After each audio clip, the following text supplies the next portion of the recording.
مهم کس دی په دې داسې دی بلد ده مونږ یې راوستلي یو. ښه نه بیا که مهرباني وکړه. سلامونه، نیکې هیلې او درنښت ټولو ملګرو ته. او د موږ سفر خو لکه څنګه چې تاسې ګورئ هغه له لوګر نه را شروع شوی، همداسې کابل ته همداسې کرار راتللو تر جبل سراج او همداسې تر پنجشیره پورې. دا د پنجشیر درې ولسوالۍ ده او تاسې دې ښایست په خپلو سترګو باندې ګورئ. د پنجشیر هوا، د پنجشیر اوبه، د پنجشیر د طبیعي ښکلا دا یو بېسارې ښکلا ده چې دا په افغانستان کې خو نه په هېڅ دنیا کې نشته.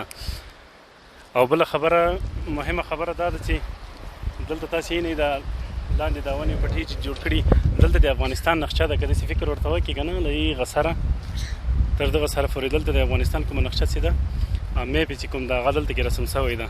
نو د دې چې د خلکو او مهمان نوازي چې کومه ده، کوم ملګرتیا چې کومه ده، هغه موږ ته معلومه ده. په هغه باندې موږ فخر کوو او دلته راغلي یو ډېر زیات خوندونه چې کارونه پنجشیر تر ټولو مشهور څه شي ده که دومره معلومات لرې؟ پنجشیر کې تر ټولو مشهور خوراک چې ده هغه ته قطخي وایي. او بل چې ده پښتو کې به څه زه پرې پوه نه شم.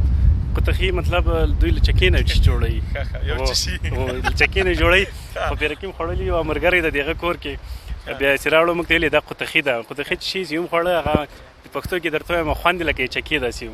او بل مشهور هغه چې ده د پنجشیر هغه تلخان په نامه باندې د توتو میدګۍ ده، تلخان ورته وایي او ډېر ښایسته مزهناک.